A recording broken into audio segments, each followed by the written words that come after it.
Hello વિદ્યાર્થી મિત્રો, કેમ છો? મારી YouTube ચેનલમાં આપનું હાર્દિક સ્વાગત છે. આજે આપણે ધોરણ 10 ના શબ્દાર્થનો જ લાસ્ટ લેક્ચર છે વિદ્યાર્થી મિત્રો. આજે ધોરણ 10 ના શબ્દાર્થ આપણે પૂરા કરશું. અને બીજું વિદ્યાર્થી મિત્રો, અને આગળ આપણે ધોરણ 6, 7, 8, 9 ના શબ્દાર્થ પણ ભણી લીધા છે વિદ્યાર્થી મિત્રો. તો ખાસ કરીને મારી YouTube ચેનલમાં પ્લેલિસ્ટ છે ગુજરાતના GCRT ICRT સમાનાર્થી શબ્દો, તો અહીંયા જોવાનો પ્રયત્ન કરજો વિદ્યાર્થી મિત્રો. પ્લેલિસ્ટ આખું બનાવ્યું કે શબ્દાર્થના આખું પ્લેલિસ્ટ બનાવ્યું, જેટલા વિડિયો હોય બધા એમાં આવરી લીધા વિદ્યાર્થી મિત્રો.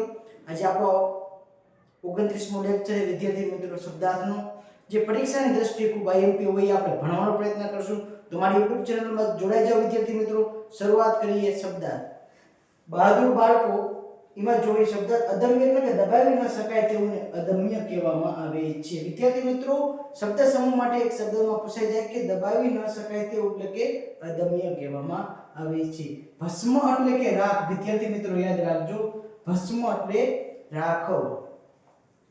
પરવા એટલે કે દરકાર અથવા કાળજી, કે મારી પરવા કરતો નથી. દરકાર અથવા કાળજી ને પરવા કહેવામાં આવે છે. નદી વિયોગ એટલે પ્રફુલ્લ રાવલની નદી વિયોગ. એમાં જોઈએ શબ્દાર્થ કેવા મહત્વના છે પરીક્ષાની દ્રષ્ટિએ IMP હોય. તો અતીત એટલે કે ભૂતકાળ વિદ્યાર્થી મિત્રો, યાદ રાખજો કે અતીત એટલે કે ભૂતકાળ. રમમાણ એટલે કે લીન અથવા મગ્ન. લીન અને મગ્ન ન કહેવામાં આવશે રમમાણ. પરીક્ષામાં પૂછાઈ ગયેલું ગૌણ સેવા પસંદગી મંડળમાં બે સમાનાર્થી શબ્દ. અતીત એટલે કે ભૂતકાળ અને રમમાણ એટલે કે લીન અથવા મગ્ન.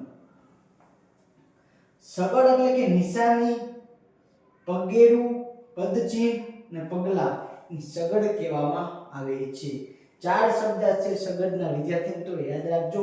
નિશાની, પગેરું, પદચિહ્ન, પગલા, એને શું કહેવામાં આવે છે? સગડ કહેવામાં આવે છે. નવોઢા એટલે કે નવવધુ, નવપરિણીતા, એનું કહેવામાં આવે છે? નવોઢા કહેવામાં આવે છે. ખીન એટલે કે ગમગીન અને ઉદાસ, એને ખીન કહેવામાં આવે છે કે ગમગીન અને ઉદાસ, એને ખીન કહેવામાં આવે છે. ઝૂરવું એટલે કે યાદ કરીને ટળવળવું અથવા તલસવું, એને શું કહેવામાં આવે છે વિદ્યાર્થી મિત્રો?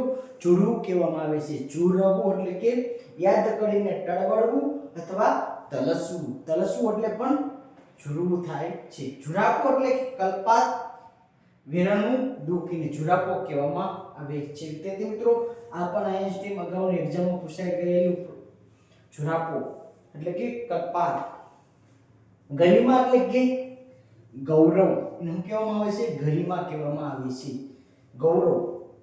અધર્ય એટલે કે દેવોને અપાતો બલિ અથવા પૂજા, અધર્ય કહેવામાં આવે છે. ભાલ એટલે કે કપાળ અને લલાટ, ભાલ પ્રદેશ કે ભાલ એટલે કે કપાળ અને લલાટ, એનું કહેવામાં આવે છે ભાલ કહેવામાં આવે છે. કપાળ અને લલાટ. તારે પગલે રવિન્દ્રનાથ ટાગોર વિદ્યાર્થી મિત્રો, આ કવિને કોણ ન ઓળખે? રવિન્દ્રનાથ ટાગોર, જેને આપણું રાષ્ટ્રગાન જનગણ મન આપેલું એવા બંગાળી કવિ, કોલકાતામાં એમનો જન્મ થયેલો વિદ્યાર્થી મિત્રો. ગીતાંજલિ, કાબુલીવાલા, પોસ્ટ માસ્ટર, ઘણી બધી નવલકથા લખનાર જે આપણે રવિન્દ્રનાથ ટાગોર વિશેના પાઠમાં તારે પગલે એમાં જોવાનો પ્રયત્ન કરી શબ્દાર્થમાં કે પાણી એટલે પગનો સૌથી નીચેનો પાછળનો ભાગ, એને પાણી કહેવામાં આવે છે. પગનો સૌથી નીચેનો પાછળનો ભાગ, એને પાણી કહેવામાં આવે છે વિદ્યાર્થી મિત્રો. શબ્દ સમૂહ માટે એક શબ્દમાં પૂછાઈ જાય કે પાણી કોને કહેવામાં આવે છે? તો પગનો સૌથી નીચેનો પાછળનો ભાગ, એને પાણી કહેવામાં આવે છે. ટાણું એટલે કે સમય અથવા પ્રસંગ. ટાણું, આજે મારા ઘરે ટાણું એટલે પ્રસંગ અથવા સમય, એને ટાણું કહેવામાં આવે છે. મારી પાસે શરીફા વીજળીવાળા, એમાં જોઈએ શબ્દાર્થ જે પરીક્ષાની દ્રષ્ટિએ ખૂબ IMP હોય એવા. હાટડી એટલે કે નાની દુકાન અથવા હાટ, એને હાટડી કહેવામાં આવે છે. નાની દુકાન અથવા હાટ, એને શું કહેવામાં આવે છે વિદ્યાર્થી મિત્રો? હાટડી. ધાસ્તી એટલે કે દહેશત, બીક અને ભય, અને દાસ્તી કહેવામાં આવે છે. મોસ્ટ IMP વિદ્યાર્થી મિત્રો, દાસ્તી કોને કહેવામાં આવે છે? દહેશત, બીક અને ભય. આ ત્રણ શબ્દાર્થ એટલે દાસ્તીના, ધાસ્તીના વિદ્યાર્થી મિત્રો, ધાસ્તીના.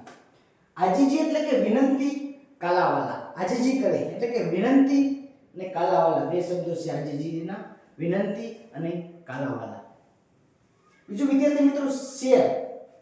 લગભગ 400 ગ્રામ જેટલું એને શેર કહેવામાં આવે છે વિદ્યાર્થી મિત્રો. લગભગ 480 ગ્રામ જેટલું એને શું કહેવામાં આવે છે વિદ્યાર્થી મિત્રો?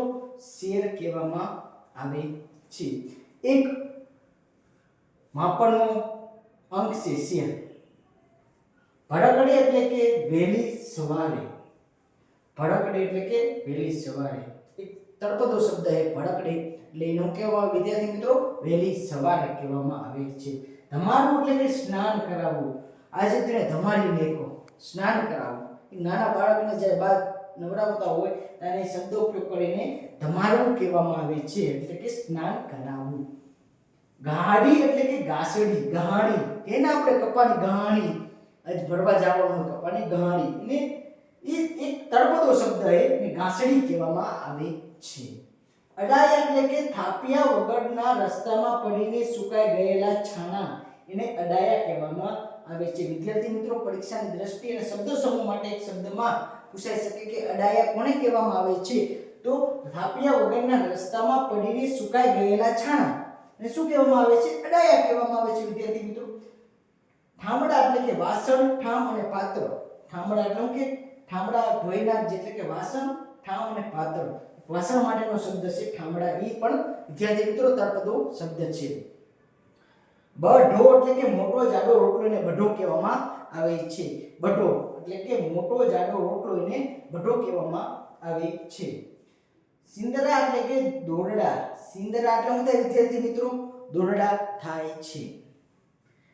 બાકડી બાંધવી એટલે કે સામનો કરવો. આ તો એને બાકડી બાંધી દીધી મારે, એટલે કે સામનો કરવો, એને બાકડી બાંધવી એમ કહેવામાં આવે છે. બીજું કે વીરભૂમિ અરવિંદ પંડ્યાની એમાં જોઈએ કે કેવા શબ્દ આઈએમપી. નિર્મમ એટલે કે મમત્વ વિનાનું, એને નિર્મમ કહેવામાં આવે છે વિદ્યાર્થી મિત્રો. મમત્વ વિનાનું એને કહેવામાં આવે છે વિદ્યાર્થી મિત્રો નિર્મમ. રતિભાર એટલે સહેજ પણ, હું કહેવામાં રતિભાર એટલે વિદ્યાર્થી મિત્રો સહેજ પણ. રવડી પડે એટલે કે ખડી જશે. ખડી જશે, રવડી પડે એટલે ખડી જશે વિદ્યાર્થી મિત્રો યાદ રાખજો. ગોજારી એટલે કે હથિયારી. ગોજારી એટલે શું થાય વિદ્યાર્થી મિત્રો? હથિયારી. બીજું રમણા એટલે કે ઉજવો, એને રમણા એટલે શું થાય? ઉજવો. વિદ્યાર્થી મિત્રો બધા તળપદા શબ્દો હોય. મડા એટલે કે મડદું, એને શું કહેવામાં આવે છે? મડા કહેવામાં આવે છે. અને ખડુકો એટલે કે ધોધ. વિદ્યાર્થી મિત્રો મોસ્ટ ટાઈમથી ખડુકો એટલે શું થાય વિદ્યાર્થી મિત્રો? ધોધ. પ્રપાત એટલે પણ ધોધ થાય છે. ખડુકો એટલે પણ ધોધ થાય છે. મડા એટલે મડદું થાય છે. વિદ્યાર્થી મિત્રો આ બધા શબ્દો જે પરીક્ષાની દ્રષ્ટિએ ખૂબ આઈએમપી જો અવારનવાર એક્ઝામમાં પૂછાઈ શકે એવા આપણે શબ્દ ભણવાના પ્રયત્ન કર્યા. મારો વિડિયો તમને કેવો લાગ્યો તો લાઈક અને સબસ્ક્રાઇબ કરજો વિદ્યાર્થી મિત્રો, અને કોમેન્ટમાં સજેશન આપજો તમને કેવો ગમે એ વિડિયો. કારણ કે આપણે ધોરણ 10 આપણે પતાવી નાખ્યું. હવે નેક્સ્ટ લેક્ચરમાં આપણે ધોરણ 11 ના જીસીઆરટી ના શબ્દો ભણવાના પ્રયત્ન કરશું. મળીએ નેક્સ્ટ લેક્ચરમાં. જય હિન્દ, જય ભારત.